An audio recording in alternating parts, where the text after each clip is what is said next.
Hello friends, welcome back. അപ്പോൾ ഇന്ന് നമ്മൾ ഫ്രോക്ക് ബിസിനസ്സിനെ കുറിച്ചിട്ടാണ് പറയുന്നത്.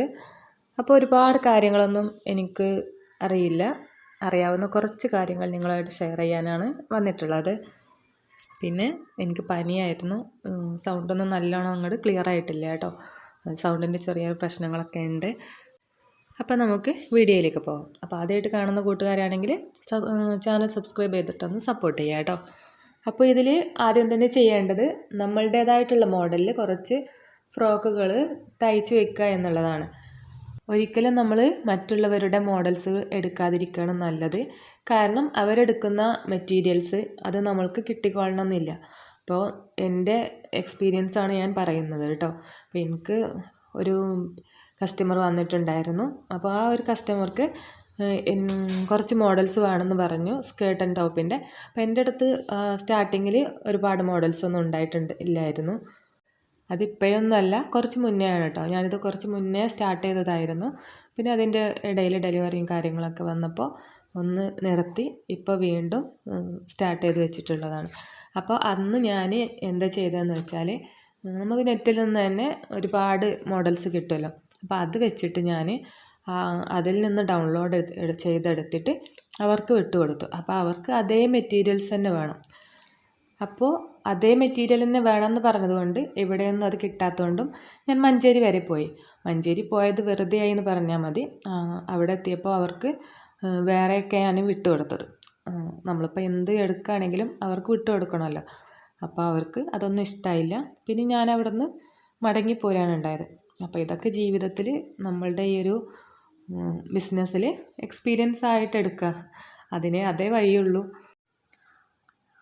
ഇതൊക്കെ ഞാൻ പറയുന്നത് ഫ്രോക്ക് ബിസിനസ്സിനെ കുറിച്ചിട്ടും നമ്മുടെ എക്സ്പീരിയൻസും കൂടെ ഇതിൽ പറയാനൊക്കെ വേണ്ടി കമൻറ്റ് ചെയ്തിട്ടുണ്ടായിരുന്നു കേട്ടോ.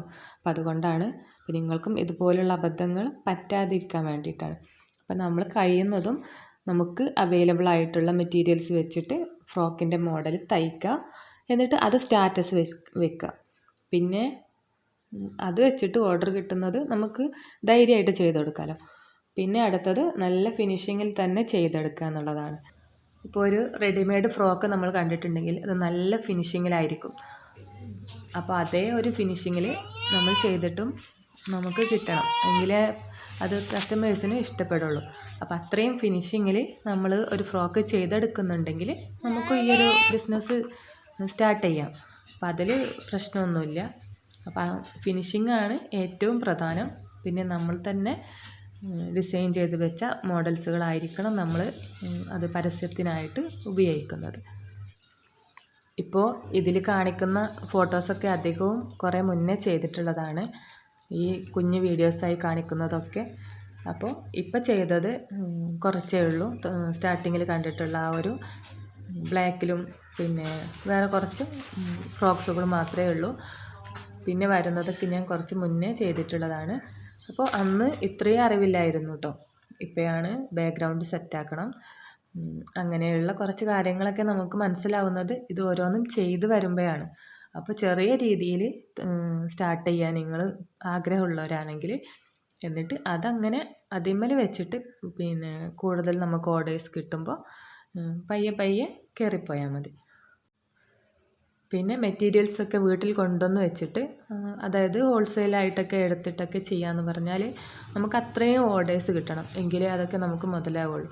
അല്ലെങ്കിൽ നമ്മൾ കൊണ്ടുവന്ന് വെച്ച മെറ്റീരിയൽസൊക്കെ വേസ്റ്റായി പോകും. അപ്പോൾ അങ്ങനെയൊക്കെ ഒരുപാട് പ്രശ്നങ്ങളുണ്ട്. നമ്മളുടെ അടുത്തുനിന്ന് നമ്മളുടെ തൊട്ടടുത്തുള്ളവർ തന്നെ വാങ്ങിക്കൊള്ളണമെന്നില്ല.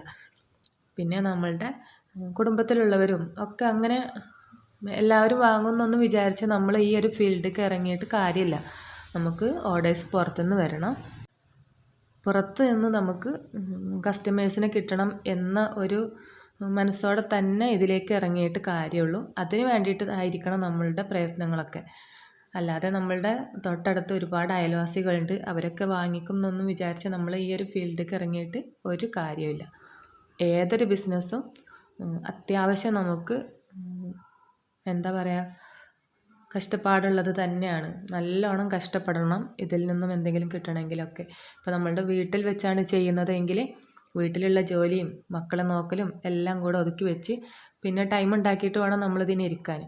അപ്പോൾ അതൊക്കെ വലിയൊരു പ്രശ്നം തന്നെയാണ്. സമയമൊന്നും നമുക്ക് ഉണ്ടാവില്ല ഒരു കാര്യത്തിനും. അപ്പം അങ്ങനെയൊക്കെ നമ്മൾ കഷ്ടപ്പെട്ട് ഇതിലേക്ക് ഇറങ്ങുമ്പോൾ നമുക്ക് കസ്റ്റമേഴ്സിനെ കിട്ടണം. ഇതൊക്കെ നമ്മൾ തന്നെ കണ്ടെത്തണം. പിന്നെ നമുക്ക് മറ്റുള്ളവരിലേക്ക് എത്തിക്കാനുള്ള വഴി വാട്സപ്പ്, പിന്നെ വാട്സപ്പിൽ സ്റ്റാറ്റസ് വെക്കുക, വാട്സപ്പ് ഗ്രൂപ്പ് ഉണ്ടാക്കുക. അങ്ങനെയൊക്കെ നമുക്ക് നമ്മൾ തയ്ച്ചിട്ടുള്ള ഫോട്ടോസൊക്കെ ഷെയർ ചെയ്യാൻ കഴിയും. പിന്നെ നമുക്ക് ചെയ്യാൻ പറ്റുന്നത് ഇതിനായിട്ടൊരു വാട്സപ്പ് തുടങ്ങുക വേറൊരു നമ്പറിൽ. അപ്പോൾ ആ ഒരു നമ്പർ വേണമെങ്കിൽ നമുക്ക് പബ്ലിക് ആക്കാം. അപ്പോൾ ഒരു ഇൻസ്റ്റാ പേജ് തുടങ്ങുക, FB പേജ് തുടങ്ങുക, പിന്നെ ഷെയർ ചാറ്റിൽ നമുക്ക് ഇതുപോലുള്ള ഫോട്ടോസും കാര്യങ്ങളൊക്കെ ഇടാം. അപ്പോൾ അതിലൂടെയൊക്കെ നമുക്ക് നമ്മളുടെ ഈ ഒരു പ്രൊഡക്റ്റ് മാക്സിമം മറ്റുള്ളവരിലേക്ക് എത്തിക്കാൻ സാധിക്കും. സ്റ്റാർട്ടിങ്ങിൽ തന്നെ നമുക്ക് കൂടുതൽ ഓർഡേഴ്സ് കിട്ടണം എന്നൊന്നും വിചാരിച്ചിട്ട് ഒരു കാര്യമില്ല. അപ്പോൾ നിങ്ങൾ ഒരുപാട് ക്യാഷ് ഇതിലേക്ക് ഇറക്കി തുടങ്ങരുത്. ചെറിയ രീതിയിൽ നമുക്ക് ഫ്രോക്കൊക്കെ ഡിസൈൻ ചെയ്ത് വെച്ചിട്ട് സ്റ്റാർട്ട് ചെയ്യാവുന്നതേ ഉള്ളൂ. ഇപ്പോൾ റണ്ണിങ് മെറ്റീരിയൽസൊക്കെയുള്ള വലിയ വലിയ കടകളുണ്ടാവുമല്ലോ, അവിടെയൊക്കെ കട്ട് പീസായിട്ട് നമുക്ക് വർക്ക് പീസൊക്കെ കുറഞ്ഞ റേറ്റിന് കിട്ടും. അപ്പോൾ അതൊക്കെ എടുത്തിട്ട് അതിലേക്കുള്ള നെറ്റ് മാത്രം നമ്മൾ ക്യാഷ് കൊടുത്ത് വാങ്ങിക്കുക. നെറ്റും ലൈനിങ്ങും കൂടെ വാങ്ങിക്കേണ്ടി വരും കേട്ടോ. എങ്കിലും നമുക്ക് വലിയ റേറ്റ് കൊടുത്ത് വർക്ക് പീസ് എടുക്കുന്നതിന് പകരം ഇതുപോലുള്ള കട്ട് പീസുകൾ എടുക്കുകയാണെങ്കിൽ അതിൽ നിന്ന് ഇത്ര ശതമാനം എന്ന് പറഞ്ഞിട്ട് കുറച്ചിട്ടാണ് അവരത് സെയിൽ ചെയ്യുന്നത്. അപ്പോൾ അതെടുത്തിട്ട് നമുക്ക് ഫ്രോക്കൊക്കെ ഡിസൈൻ ചെയ്യാൻ വേണ്ടിയിട്ട്, അതായത് മോഡൽ നമുക്ക് ആദ്യം നമ്മൾ തയ്ക്കുന്നത് തന്നെ വേണ്ടേ. അപ്പോൾ അതിന് വേണ്ടിയിട്ട് അതുപോലെയുള്ള കട്ട് പീസുകളൊക്കെ എടുത്തിട്ട് മാക്സിമം ക്യാഷ് കുറഞ്ഞ രീതിയിൽ തന്നെ നമുക്ക് ഫ്രോക്കൊക്കെ ഡിസൈൻ ചെയ്ത് വെക്കാം. പിന്നെ ഇതിന് റേറ്റ് ഇടുന്നൊരു കാര്യമാണ്. അപ്പോൾ റേറ്റ് നമ്മളുടെ മെറ്റീരിയലിൻ്റെ ക്യാഷ് പ്ലസ് നമുക്ക് സ്റ്റിച്ചിങ് ചാർജ്, അതിലേക്ക് നമുക്ക് ഇത് വാങ്ങിക്കാൻ പോകണമെങ്കിലൊക്കെ ചിലവില്ലേ. അപ്പോൾ ആ ഒരു ചിലവിന് വേണ്ടിയിട്ട് 50-100 നമുക്ക് അതിലേക്ക് കൂട്ടിയിട്ട് വാങ്ങിക്കാം. അപ്പോൾ അതൊക്കെ ആഡ് ചെയ്തിട്ട് വേണം നമ്മൾ ഫ്രോക്കിന് റേറ്റ് ഇടാൻ. അപ്പോൾ സ്റ്റാർട്ടിങ്ങിൽ നമ്മൾ ഇത്രയും റേറ്റ് ഇട്ടാൽ മതി. ഇതിലൊരു പ്രോഫിറ്റ് എന്ന് പറയാനുണ്ടാവില്ല കേട്ടോ. കാരണം നമ്മളുടെ വണ്ടിയുടെ ചാർജും സ്റ്റിച്ചിങ് ചാർജും മെറ്റീരിയൽ റേറ്റും മാത്രമാണ് നമ്മളിതിൽ എടുക്കുന്നുള്ളൂ. പിന്നെ നമുക്ക് ഇതിലൊരു ലാഭം, അതായത് പ്രോഫിറ്റ് കിട്ടണമെങ്കിൽ നമ്മൾ കുറച്ചും കൂടെ ഇതിൽ കൂട്ടിയിട്ട് വാങ്ങിക്കേണ്ടി വരും. അപ്പോൾ സ്റ്റാർട്ടിങ്ങിൽ തന്നെ നമ്മളുടെ ഒരു പ്രോഫിറ്റ് ഒന്നും എടുക്കാതെ നമുക്ക് അത്യാവശ്യം ചിലവായത് നമ്മളുടെ സ്റ്റിച്ചിങ് ചാർജ് മാത്രം എടുത്തിട്ട് സെയിൽ ചെയ്യാൻ നോക്കുക കേട്ടോ. ഓർഡേഴ്സൊക്കെ നമുക്ക് കിട്ടി തുടങ്ങുമ്പോൾ നമുക്ക് ഇതിൻ്റെ പ്രോഫിറ്റൊക്കെ എടുത്തിട്ട് സെയിൽ ചെയ്യാം. ഇപ്പോൾ അത്യാവശ്യം കാര്യങ്ങളൊക്കെ ഞാൻ പറഞ്ഞിട്ടുണ്ടെന്ന് വിചാരിക്കുന്നു. പിന്നെന്താണ്, ഇനി എന്തെങ്കിലും ഡൗട്ട് ഉണ്ടെങ്കിൽ നിങ്ങൾ കമൻറ്റ് ചെയ്യുക. പിന്നെ സ്റ്റിച്ചിങ് അറിയാവുന്നവർക്ക് ഈ ഒരു ഫ്രോക്ക് ബിസിനസ് മാത്രമല്ല കേട്ടോ, നൈറ്റി ചെയ്യാൻ പറ്റുന്നവർക്ക് അത് ചെയ്യാം. പിന്നെ മറ്റുള്ള ഡ്രസ്സുകളൊക്കെ നമുക്ക് തയ്ച്ചു കൊടുക്കാം. ഞാനിപ്പോൾ എല്ലാ ഡ്രസ്സും തയ്ച്ചു കൊടുക്കുന്നുണ്ട്, ഫ്രോക്ക് മാത്രമല്ല. ലേഡീസിൻ്റെ ഗൗണ്, കുർത്തീസ്, ഇതെല്ലാം മെറ്റീരിയൽസ് എടുത്തിട്ട് ഓർഡേഴ്സ് എടുത്തിട്ട് തന്നെ ചെയ്തു കൊടുക്കുന്നതാണ്. അപ്പോൾ നമ്മൾ അത്യാവശ്യം നല്ല വൃത്തിക്ക് തന്നെ സ്റ്റിച്ച് ചെയ്യുന്നുണ്ടെങ്കിൽ, നമുക്ക് കസ്റ്റമേഴ്സും കിട്ടുന്നുണ്ടെങ്കിൽ നമുക്ക് ഉറപ്പായിട്ടും ധൈര്യമായിട്ട് തന്നെ നമുക്കിത് തുടങ്ങാൻ പറ്റും. ഞാൻ ഫസ്റ്റ് തന്നെ നൈറ്റിയാണ് തുടങ്ങിയിട്ടുണ്ടായിരുന്നത്. അത് കഴിഞ്ഞ് മറ്റുള്ള ഡ്രസ്സുകളൊക്കെ ഇതുപോലെ ചെയ്തു കൊടുക്കാൻ തുടങ്ങി. പിന്നെ അതിനിടയിലൊന്ന് നിർത്തി ഇപ്പം വീണ്ടും സ്റ്റാർട്ട് ചെയ്തതാണ് കേട്ടോ. അപ്പോൾ ഇനി നിങ്ങൾക്ക് എന്തെങ്കിലും ഡൗട്ട് ഉണ്ടെങ്കിലും വീഡിയോ യൂസ്ഫുൾ ആയിട്ടുണ്ടെങ്കിലും കമൻറ്റ് ചെയ്യാൻ മറക്കരുത്. വീഡിയോയ്ക്ക് ഒരു ലൈക്ക് അടിക്കാൻ ആരും തന്നെ മറന്നു പോകരുത്. നെക്സ്റ്റ് നല്ലൊരു വീഡിയോ ആയിട്ട് കാണാം. ഓക്കേ.